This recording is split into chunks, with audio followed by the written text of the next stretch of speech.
Heute gibt es einen kleinen Ausflug in den Herbst. Ich möchte euch nämlich zeigen, wie man Brombeeren mit Blättern und Blüten machen kann.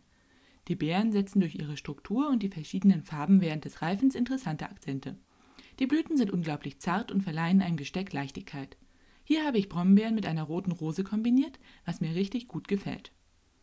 Alle Farben, Materialien und die zugehörigen Links findet ihr wie immer auf meinem Blog Ofenkika. Dort habe ich euch auch eine Übersicht zu allen meinen anderen Motivtorten und Zuckerblumen vorgestellt, also schaut doch mal vorbei. Die Brombeeren brauchen eine ganze Menge Zeugs und Farben, weil sie eben aus mehreren Komponenten bestehen. Hier links liegt das Material für die Blüten, in der Mitte für die Blätter und rechts für die Beeren. Für die Blüten brauche ich weiße und hellgrüne Blütenpaste. Besonders zart und filigran werden sie mit der Platinum Paste von Sugar City. Die Blütenpaste von Shanties ist aber auch eine gute Alternative. Außerdem habe ich feine künstliche Staubgefäße, kurze 33G-Drähte und etwas längere 24G-Drähte in weiß bereitgelegt. Für die Blätter verwende ich das Veinner-Set und Ausstecherset der Mold-Manufaktur. Mittlerweile gibt es bei der Mold-Manufaktur neben den Veinern auch passende Ausstecher. Das freut mich riesig, weil es oft schwierig ist, passende Ausstecher zu den Veinern zu bekommen. Das Besondere an Brombeerblättern ist neben der recht deutlichen Struktur, dass die Blätter teilweise miteinander verwachsen sind. Das bilden diese beiden Sets perfekt ab. Die Blätter stelle ich aus mittelgrüner Blütenpaste her. Zum Bepudern habe ich einen Leaf Green, ein dunkles Jagdgrün und Brauntöne bereitgelegt. Ich habe mir vor kurzem eine Reihe Puderfarben von Karos Zuckerzauber gekauft, daher werdet ihr diese Farben in meinen Videos jetzt öfter sehen. Die Puderfarben sind von toller Qualität und in wunderschönen Schattierungen erhältlich, also sie sind wirklich empfehlenswert. Für die Blätter brauche ich außerdem grünen 26G Blumendraht. Um die Beeren herzustellen, habe ich diese schwarzen und weißen Perlen bereitgestellt. Ich habe sie irgendwann mal im Supermarkt gekauft, ich glaube es waren Schoko Crispies von Ruf. Diese Perlen gefallen mir für diesen Zweck besonders gut, da sie weder zu groß noch zu klein sind und alle ein wenig anders geformt sind. Für die typischen Farben der Brombeeren habe ich mir ein helles Grün, ein Rosa, ein Rot, ein dunkles Lila und Schwarz bereitgestellt. Dazu habe ich Blütenpaste in Schwarz, Rot und Grün bereitgelegt. Dafür könnt ihr gerne alte und trockene Reste oder eventuell auch Modellierfondant nehmen, da kommt es nicht so darauf an. Ich brauche außerdem reinen Alkohol und Shellac. Reinen Alkohol bekommt ihr in der Apotheke, notfalls tut es auch Wodka. Shellac ist ein essbarer, stark glänzender Lack, der als Confectioner's Glaze online im Fachhandel erhältlich ist. Außerdem brauche ich noch kurze 20G-Drähte in Grün und einen kleinen Sternausstecher. Ich beginne mit den Beeren. Zu den Blüten passen am besten kleine grüne Beeren, für reifere Stadien werden eher rote und später dunkle lila Beeren benötigt. Als erstes sortiere ich die Perlen. Das ist eine recht idiotische Arbeit, dauert aber gar nicht so lange.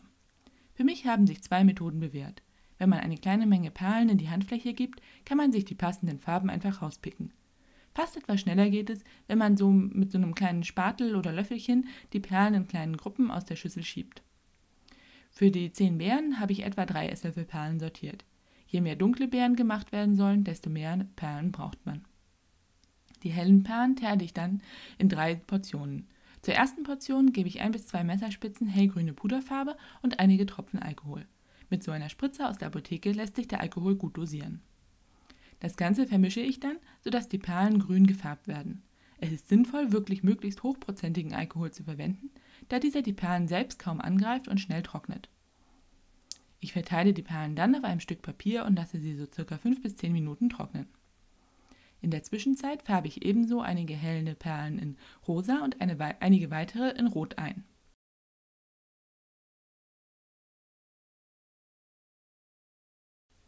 Die schwarzen Perlen färbe ich mit einer Mischung aus lila und schwarzer Puderfarbe ein. Als nächstes biege ich in die Enden der 20G-Drähte einen Haken. Das kann man für jeden Draht einzeln machen oder man biegt gleich mehrere zusammen. Aus der Blütenpaste forme ich jeweils kleine Kugeln. Die hellgrünen Kugeln sind am kleinsten, sie sollten nur so gut erbsgroß sein. Die roten Kugeln haben dann so ungefähr die Größe von Blaubeeren, die schwarzen Kugeln sind irgendwo zwischen großen Haselnüssen und kleinen Kirschen. Den Draht tauche ich in Zuckerkleber und streife den Überschuss ab. Anschließend schiebe ich ihn in die Blütenpaste. Mit den Fingern modelliere ich die Paste um den Draht, sodass sie sicher hält. Die getrockneten hellgrünen Perlen mische ich nun mit etwas dickflüssigem Zuckerkleber. Die Perlen sollten nicht schwimmen, aber dennoch gut mit Kleber ummantelt sein. Die hellgrüne Beere befeuchte ich ebenfalls mit Zuckerkleber. Dann häufe ich mit einer abgewinkelten Pinzette die Perlen auf die Beere. Vorsichtig schiebe ich sie zurecht, sodass sie nach und nach die komplette Beere umhüllen. Ich mische nun ein paar rosa Perlen zu den hellgrünen Perlen und ergänze gegebenenfalls wieder etwas Zuckerkleber. So stelle ich hellgrün-rosa gemischte Beeren her. Dann kommen ein paar rote Perlen und wieder etwas Zuckerkleber hinzu, um noch reifere Brombeeren zu kreieren. Wenn die grünen Perlen dann aufgebraucht sind, mische ich nur rosa und rot, später verwende ich auch rot pur. Je reifer und röter die Beeren sind, desto größere Beeren aus Blütenpaste und in der passenden Farbe verwende ich als Untergrund. Für die dunklen, reifen Beeren ummantle ich die schwarzen Beeren mit dunkel-lila schwarzen Perlen. Einzelne helle Perlen dürfen sich hin und wieder untermischen, das trägt zur Natürlichkeit bei.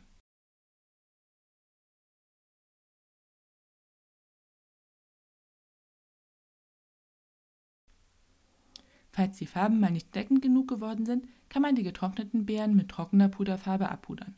Bei mir wurde das Rot irgendwie fleckig, daher habe ich die roten Beeren nochmal nachgearbeitet. Die Beeren sollten nun über Nacht trocknen. Anschließend werden sie mit Shellac lackiert. Für einen richtig strahlenden Glanz gibt es leider keine Alternative zu Shellac. Wenn ihr euch mit etwas weniger Glanz zufrieden gebt, könnt ihr die Beeren auch mit einer weiteren Schicht Zuckerkleber bepinseln.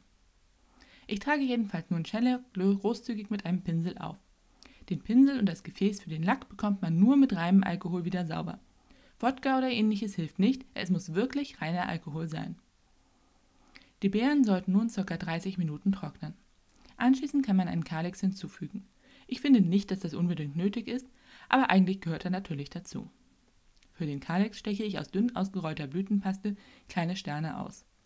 Mit dem abgerundeten Vending-Tool fahre ich die Spitze von außen nach innen nach, um diese zu formen. Den Kalix klebe ich dann mit etwas Zuckerkleber unter die Beere. Die Spitzen können nach unten oder oben zeigen, das ist eigentlich ziemlich egal.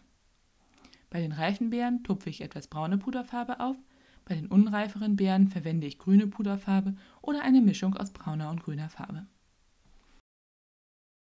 Die Blätter stehen in ähnlichen Gruppen wie Rosenblätter zusammen, bilden dabei aber Ranken. Hier habe ich sie eher einzeln verwendet, weil ich das für das geplante Rosengesteck schöner fand. Als erstes sollte man sich die Vänner und Ausstecher genau ansehen. Da die Blätter nicht spiegelsymmetrisch sind, muss man die Ausstecher nämlich richtig rum verwenden. Ich steche mit dem Steg nach oben aus, lege diesen dann aber beim Prägen nach unten. Dementsprechend muss ich den Ausstecher umgekehrt verwenden. Ich rolle grüne Blütenpaste zu einem fingerdicken Strang. Diesen lege ich auf die Rillen im Cellboard und drücke ihn dann leicht fest. Dann rolle ich die Blütenpaste aus. Wichtig ist, dabei keine Speisestärke zu verwenden, die Blütenpaste soll auf dem Cellboard haften. Wenn man die Stege durchscheinen sieht, sollte man noch ein paar Mal rollen, dann ist die Blütenpaste dünn genug ausgerollt. Ich löse die Blütenpaste vorsichtig vom Cellboard und lege sie mit den Stegen nach oben auf meine Arbeitsfläche. Nun steche ich die Blätter aus. Dafür platziere ich den Ausstecher so, dass der Steg in der Mitte des Blatts ist und etwas über die Hälfte hinausragt. Dann drücke ich ihn in die Paste, kreise leicht auf der Arbeitsfläche und ziehe die Paste nach oben und außen weg. So bleiben die Zacken am besten erhalten. Anschließend hebe ich den Ausstecher hoch und säubere mit den Fingern die Kanten. So steche ich nach und nach alle Blätter aus und lege diese erstmal mit Folie abgedeckt beiseite. Mit dem Balltool arbeite ich nun die Kanten nach. Dazu lege ich die Blätter auf ein Schaumstoffpad. Dann fahre ich mit einem relativ kleinen Balltool die Zacken jeweils einzeln nach. So bleiben sie schön erhalten, werden gleichzeitig aber dünner. Bei kleineren Zacken kann man auch in einem Zug vorsichtig über das Blatt ziehen. Ich befeuchte einen 26G Draht mit etwas Zuckerkleber und streife den Überschuss ab. Das Blatt halte ich zwischen Daumen und Zeigefinger bzw. Mittelfinger der linken Hand. Mit der rechten Hand schiebe ich den Draht mit einer Drehbewegung in den Steg. Dabei kann ich fühlen, ob er richtig sitzt. Falls er oben oder unten herauspiekst, ziehe ich den Draht etwas zurück und schiebe ihn wieder richtig vor. Zum Schluss glätte ich mit den Fingerspitzen den Übergang zum Draht. Das Blatt lege ich nun mit dem Steg nach unten in den Vänner. Wichtig ist, dass der Steg in der Vertiefung der zentralen Blattader zu liegen kommt. Dann lege ich die andere Hälfte des Väners darauf und drücke beide Teile kräftig zusammen.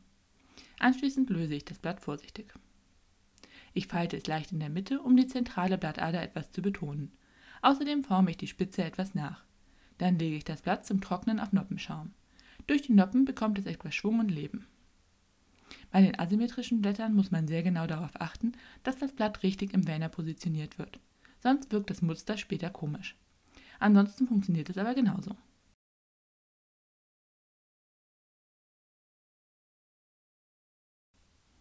Die getrockneten Blätter bepudere ich ungefähr mit einer 1:1 Mischung aus Leaf Green und Jagdgrün. Junge Brombeerblätter sind eher mittelgrün, ältere Blätter sind deutlich dunkler. Bei den Blättern mit den Ausläufern muss man sehr aufpassen, dass man diesen nicht abbricht. Auch die Spitzen der Blätter brechen gerne mal, also drückt beim Bepudern nicht zu stark auf das Blatt.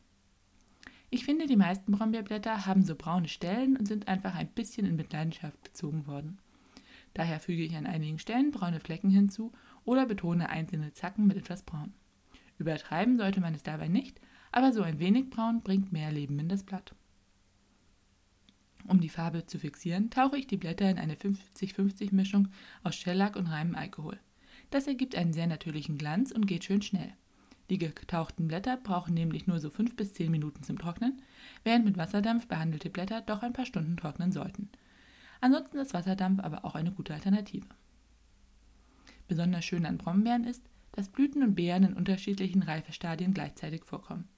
Das macht die Zuckerpflanzen besonders attraktiv für Gestecke. Die Blüten sind besonders zart und fein, daher habe ich mir dafür eine besondere Technik ausgedacht. Ich beginne mit den Zentren. Dazu teile ich ein kleines Bündel Mini-Staubgefäße ab. Die Staubgefäße umwickle ich dann fest mit weißem Floristenkrepp. Dazu dehne ich das Krepp zunächst, um den Kleber darin freizusetzen. Dann setze ich es gut 5 mm unter den Köpfen an und wickle es unter Zug um die Staubgefäße bis wieder ca. 5 mm unter die unteren Köpfe. Dann schneide ich die Köpfe am mit Floristenkrepp umwickelten Teil ab. Hier sollte man ca. 5 mm unter den Beginn des Krepps schneiden. So entstehen 2 kleine Sträuße, die für 2 Blüten ausreichen. Ich rolle hellgrüne Blütenpaste zu einem dünnen Strang. Davon schneide ich kleine Stücke ab. Jedes Stück rolle ich zu einer stecknadelkopfgroßen Kugel. Ich habe in einen etwas längeren 24G Draht einen Haken gebogen. Diesen befeuchte ich mit Zuckerkleber und stecke ihn in das Kügelchen. Mit den Fingern drücke ich die Masse an den Draht. Dann schiebe ich den Draht in ein Bündel Staubgefäße, sodass die grüne Blütenpaste in die Mitte kommt. Mit einer feinen Schere schneide ich die Blütenpaste mehrfach ein. Zum Schluss fächere ich mit den Fingern die Staubgefäße auf. Damit ist die Blütenmitte fertig. Nun rolle ich weiße Blütenpaste zu einem dünnen Strang. Davon schneide ich viele kleine Stücke ab. Jedes Stück rolle ich zu einer Art Reiskorn oder Tic-Tac-Form. Die Stückchen sammle ich unter Folie, damit sie nicht austrocknen. Nun fixiere ich das untere Ende eines solchen Stückchen Blütenpaste mit dem Daumen an der Seite meines Zeigefingers der linken Hand. Ich setze den Filling-Stick an und ziehe diesen mit sanftem Druck nach oben. Dadurch entsteht eine Spitze. Anschließend setze ich den Filling-Stick wieder mittig an und rolle ihn nach rechts und links. So wird das Blütenblatt gleichzeitig geformt und ausgedünnt. Außerdem entsteht durch den Stick eine Struktur, die eben dem normalen Brombeerblattstruktur ähnelt. Wichtig ist, dass die Blütenblätter wirklich schön dünn und zart werden. Nur am unteren Ende darf ein dickerer Stiel zurückbleiben. Falls dabei die Blütenblätter etwas ausfransen oder mal ein bisschen asymmetrisch werden, macht das gar nichts. Brombeerblüten sollen nicht perfekt sein. In das untere Ende schiebe ich dann einen mit Zuckerkleber befeuchteten 33G Draht. Die Blütenpaste schmiege ich an den Draht, sodass der Übergang schön wird. Das geht am besten, finde ich, wenn man das Blättchen zwischen den Fingerspitzen dreht. Falls nötig, entferne ich überschüssige Paste. Im Endergebnis sollte ein kurzer, zarter Stiel entstehen, der sich dann zum Blütenblatt erweitert. Für jede Blüte werden 5 Blütenblätter gebraucht. Für mich hat es sich bewährt, so 10 oder 15 Blütenblätter auf einmal zu machen und diese dann zu Blumen zu binden. So sind sie noch nicht vollständig getrocknet, was das Binden erleichtert. Gleichzeitig sind sie aber so fest, dass sie ihre Form behalten. Ich biege den Draht nun 1 bis 2 mm unter dem Blütenblatt um. Es macht nichts, wenn man dabei auch etwas Blütenpaste erwischt. Dann setze ich das erste Blütenblatt direkt unter das Zentrum und fixiere es mit Floristenkrepp. Nach und nach füge ich die anderen 4 Blütenblätter ebenfalls hinzu, sodass die Blüte vervollständigt wird. Damit der Stiel schön dünn bleibt, sollte nicht jedes Blatt einzeln eingebunden werden. Besser ist es, gleich 2 oder 3, vielleicht sogar alle 5 auf einmal zu binden. Zum Schluss biege ich die Blütenblätter etwas zurecht, bis mir die Blüte gefällt. Durch die so per Hand geformten und einzeln gedrahteten Blütenblätter entsteht die typische zarte Form der Blüte. Diesen Effekt könnte man nicht erreichen, wenn man alle 5 Blütenblätter zusammen mit einem typischen Blütenausstecher aussticht. Mit etwas Übung geht das Herstellen der Blütenblätter sogar überraschend zügig von der Hand, sodass ich diese Methode wirklich als lohnend empfinde. Wer möchte, kann nun bei den Blüten auch noch einen Calyx hinzufügen. Dieser besteht wie schon bei den Beeren aus einem kleinen Sternchen, der einfach unter die Blüte geklebt wird. Den Calyx betupfe ich mit etwas grüner Puderfarbe. Hellgrüne Puderfarbe tupfe ich in die Mitte der Blüte. Zum Schluss bestreiche ich die Staubgefäße ganz vorsichtig mit etwas hellbrauner Farbe. Die Blüten binde ich in Zweier- oder Dreiergruppen zusammen. Teilweise füge ich dabei unreife grüne Beeren ein. Mehrere solcher Gruppen binde ich zu kleinen Zweigen. Dabei füge ich einzelne Blätter oder Blätter zu Dreiergruppen gebunden hinzu.